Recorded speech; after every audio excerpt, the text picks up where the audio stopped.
متتبعي ومتتبعات قناة وصفاتي ميغوسيت، مرحبا بكم من جديد في فيديو جديد. اليوم ان شاء الله غنحضر معكم واحد الطرطة بالطبقات بالفراولة اللي كتجي رائعة وكنتمنى انها تنال اعجابكم. غنحضرها معكم ان شاء الله عبر مراحل. كنتمنى الوصفة اليوم ان تنال اعجابكم. بلا ما نطول عليكم يلا ندوزو المقادير. اذا بالنسبه للمرحله الاولى اللي غنحضروا فيها البسكوي جو كوند، غادي نحتاجوا عندي هنايا 150 غرام ديال بودره اللوز. هنايا انا راني مخلطاها مع الكاوكاو حيت ما بقاش عندي اللوز بزاف. اذا 150 غرام ديال بودره اللوز، الا ما كانش عندكم يمكن لكم تعوضوها بالكاوكاو. عندي هنايا نصف كاس ديال السكر كلاصي، سكر ناعم. عندنا 4 ديال البيضات، واحد فاني، وعندي هنايا 2 معالق كبار ديال السكر سنيده. كذلك عندنا تقريبا ربع كاس ديال الدقيق، وعندي هنايا 4 ديال بيض البيض، واحتفظنا بالصفر غادي نحتاجوه من بعد في الكريمه. وهنايا عندي شويه الزبده دايبه قياس ديال ربع كاس. انا هنا خليتها في الكاسرونه مع الجو بارد، غادي تعاود تتقصح ليا دونك باش نعاود نشعل عليها الضوء. اذا بدايه غادي ناخذ البيض،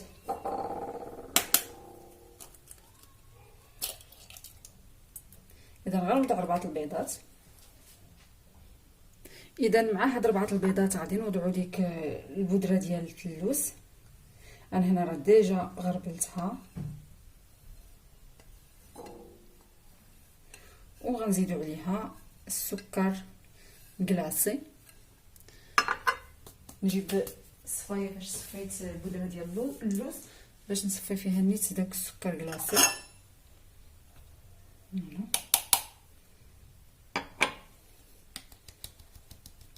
اذا غنضيف السكر كلاصي. اذا من بعد ما ضربت السكر كلاصي، عفوا من بعد ما ضفت السكر كلاصي، غنحاول انني من بعد ما ضربته دابا غادي نضيفوا ليه داك الدقيق. كيف قلنا بالنسبه للدقيق عندنا ربع كاس، وغادي نعاود نخدم هذا الشيء مزيان. ثم من بعد غادي نضيفوا ليه الزبده قياس قلنا ربع كاس غنضيفوها للخليط، وغنزيد نعاود نضرب. هذا بالنسبه للمرحله الاولى غنخليو هذا جانبا، هذا نرجعو نخدموا به. غناخذوا داك البياض ديال البيض وغادي نوضعوه هنا. اذا غنضيف ليه السكر والفاني ولكن حتى نطلعوه، وقبل غندير ليه واحد شويه ديال الملح. دابا غادي نضيفو عليه السكر الفاني وداك السكر سنيد. اذا غنضيفو على قسمين، ندير القسم الاول ونزيد نضرب ومن بعد نزيد القسم الثاني نكمل وندوزو للمرحله المواليه. اذا غادي نوضعوا النصف من هاد لاموغان كي شفتوا راها قاده راسها، غنوضعوا النصف وغادي نخلطوا. بالنسبه للطريقه ديال التخلاط هنا كنبقاو نخلطوا من التحت للفوق.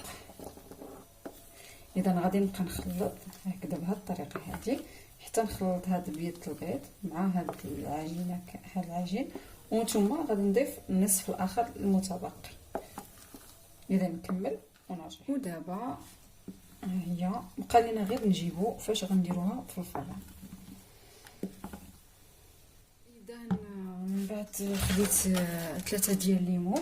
هنا كيبقى لكم اختيار، يا اما تاخذوا طاوه مسرحه وتوضعوا فيها الخليط ومن بعد تقسموا الى غير ذلك الشكل اللي بغيتو، اما مستطيل مربع او دائري. انا هنايا اختاريت هذا الليمون باش يعطيني شكل واحد بلا ما نقسم. دونك هنا درت ليهم الورق ديال المطبخ كتشوفوا في اليمين ب3، وغنحاول انني نقسم العجين ولا البسكوي جو كوند على هاد. دابا معنينا ان ندخلوهم الفران يطيبوا ومن بعد غادي نرجعوا لتتمه العمل. غنحضروا دابا الكاناش والشوكولا. بالنسبه للكاناش هنا غنحضروا بالشكلاط الابيض، بما انني غنستعمل هاد الطرطه بالفريز. دونك انا عندي شوكولاط ابيض 150 غرام، عندي هنايا نص كاس زيت شي شويه، يعني تقدروا تقولوا نص كاس لاروب ديال القشده السائله، وهنايا عندي معلقه ديال الزبده. اذا اول حاجه غنسخنوا القشده السائله باش نضيفوها على الشوكولاط باش يذوب. اذا غنمشي نسخنها ونرجع. اذا من سخنات الكريمه غنديرها هنايا على هاد الشوكولاط الابيض وغادي نخليه حتى يذوب. من بعد ما داب لينا تقريبا هنا راه مشى داب، اذا من بعد كنضيفوا هذيك المعلقه ديال الزبده ونخلطوهم وغنتسناوها حتى هي حتى تذوب لينا، ومن بعد غادي نحطوه على جنب حتى يبرد. ودابا غادي ندوزو باش نحضروا السيرو اللي غادي نحتاج فيه. عندي هنا نص كاس ديال الماء، عندي هنايا شي شويه ديال الفريز غنطحنو باش نضيفو مع هذا الماء واحد المعلقه ديال السكر سنيده بالنسبه للسكر على حسب الذوق. اذا غادي نطحن الفريز، دونك المراحل غنطحن الفريز، غادي نوضعو في كاسرونه مع كاس ديال الماء ومع هاد المعلقه ديال السكر، وغنديرهم فوق البوطه حتى يطبخ مزيان، وغنحيدوه من البوطه باش نسقيو به البسكوي جوكون. اذا بالنسبه للسيرو باش غادي نسقيوه ها هو وجد، واخا باقيين فيه شي طروفه ماشي مشكل، بالعكس غادي نحطو حتى هو على جنب. الكاناش حتى هو خدام سيبرد، كي شفتوا راه بدا تيعقد. دونك غنخليوه الا برد قبض راسو راه مزيان، الا بقى شي شويه مرخي نقدروا نحاولوا نطلعوه بالضراب. دابا غندوزو للكريمه ديال الزبده اللي غادي نحتاجو فيها. هنا هادوك 4 ديال صفر البيض اللي كانوا بقاو لينا من البسكوي جوكوند. هنا عندي واحد ربع كاس ديال الماء، عندي واحد 100 غرام ديال السكر سنيده مع واحد الكيس فاني، وهنا عندي 150 غرام ديال الزبده بحراره المطبخ. هنا راه ما قاصحاش كي كتشوفوا في حراره المطبخ. وهنا عندي واحد النكهه كنت كنتمنى ان تكون النكهه ديال الفراوله ديال الفريز، مي بون النكهه ديال الرومان ماشي مشكل، سا باس. غير باش نهرسو ونبقاو دائما في داك الاطار ديال اللون الاحمر، وباش نهرسو لوغو ديال يكون عندنا داك لوغو ديال مثلا فريز او الرومان ماشي مشكل. اذا بدايه غادي ناخذ الكاسرونه غندير فيها هاد السكر سنيده مع ساشي فاني، وغنزيد عليهم هاد الماء. غادي نوضعهم فوق النار متوسطه. اين فوا غنلاحظ بان السكر بدا كيذوب ليا، غادي نجي غنطرب هاد 4 ديال الصفر البيض. خليكم معايا. اذا كيف قلت لكم غادي دابا غنوضع هاد صفرة البيض هنايا في انتظار انني نشوف ان السكر سنيده داب ليا باش نبدا انني نخدم هاد الصفار. اذا هنا كنوجد للاشاره انه فاش يذوب لينا داك السكر سنيده كنبداو نطربوا في البيض وكنحسبوا ليه 3 ديال الدقائق فقط على نار متوسطه، 3 دقائق، وكنحيدوه وكنوليو كنضيفوه تدريجيا مع هذا البيض.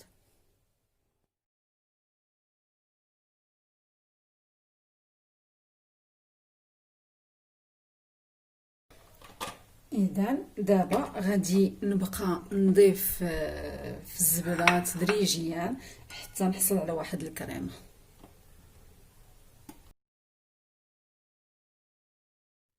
اذا هنا غنحاول انني نقلبو باش ندهن ليه هاد الظهر ديالو بالشوكولاط، باش فاش نسقيوه من الجهه الاخرى ما يهبطش لينا داك الفزوقيه وتعجن لينا هاد الشيء. اذا انا هنايا راه ذوبت شويه ديال الشوكولاط، غادي نحاول انني نسرحو هنايا على هاد الوجه كيف قلت لكم، باش فاش كنسقيو ما كيهبطش لينا التبصيل، كيولي كلشي جاري، يعني كلشي مفرطات كلشي، يعني هذاك الشوكولاط كيولي بحال واحد الحاجز ما كيخليش داك السقوه الى غير ذلك يهبطوا للطبسيل. دونك غادي ندهن ليها هذا الوجه ونخليه يكرم، ومن بعد غادي نقلبها عاد ونبدا الخدمه ديالي. اذا فوالا انا هنايا دهنتو، غادي نخليه ينشف، الجو بارد دغيا غادي يجمد لينا وغادي نقلبو، وديك الساعه غادي في هذا الاثناء ها هو الشوكولاته جمد. اذا غنحاول انني نردها على داك الوجه الاول. انا هنايا راه بقيت محتفظه بهذا الورق باش نقاد فيه في الاخير ونحولها للطبق.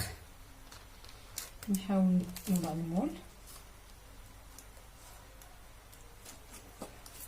فوالا الكريمه ديال الزبده في اخر مرحله زدنا ليه هذاك الملون. الكاناش ها هو طلعتو شي شويه بالطراب بالسيرو. مازال غادي نحضروا حوايج اخرين، ولكن حتى نديروا بعدا واحد المراحل باش ندخلوها للثلاجه، وفي ديك الوقت غادي نزيدو نحضروا المسائل الاخرى. اذا اول مرحله غادي نسقي ليها هاد الوجه بالسيرو، من بعد غادي نوضع نصف الكميه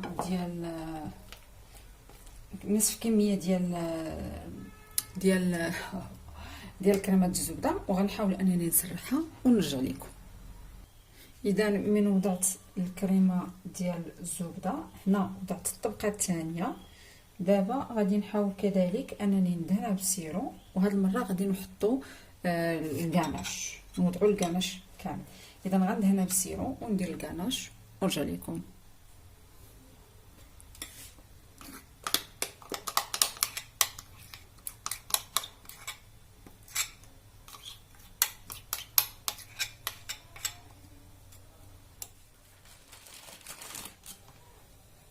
نضيفو اخر بسكوي فوق الكاناش ديال الشوكولات،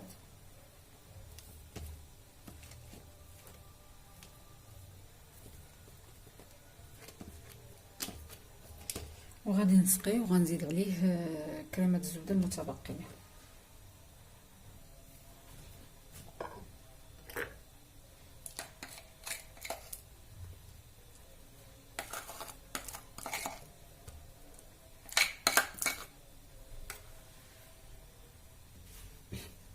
وغندخلها للمجمد. بالنسبه لهاد الطبقه غادي نحتاجو فيها، هنا عندي الفريز الكميه اللي احتاجيتو، ما عنديش بالضبط القياس. هنا عندي 2 معالق ديال السكر، دونك على حسب الفريز السكر كيبقى على حسب المذاق. وهنايا 2 معالق كبار ديال النشا. اذا اول مرحله غادي نطحن هاد الفريز، ومن بعد غنديرو في كسرونه ونزيد عليه عفوا سكر سنيده ونشا، ونديرهم فوق البوطه مع التحراك حتى كيعقد لينا الخليط.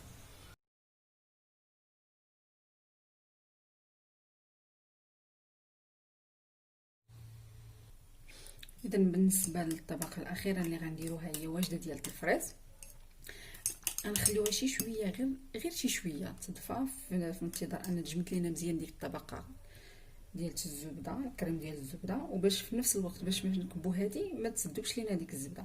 اذا غادي نكب هاد الطبقه ديال الفريز وغنرجعها للمجمد.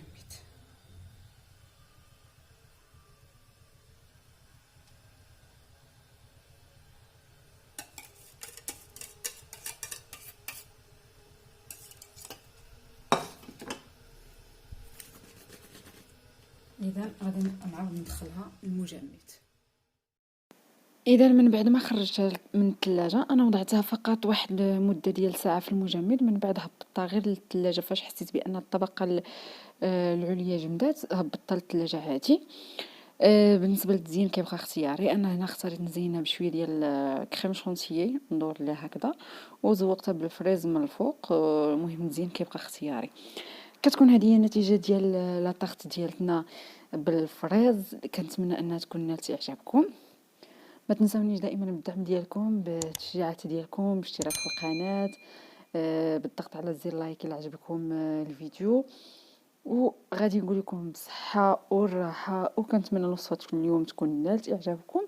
الى وصفه جديده ان شاء الله غادي نقول لكم السلام عليكم.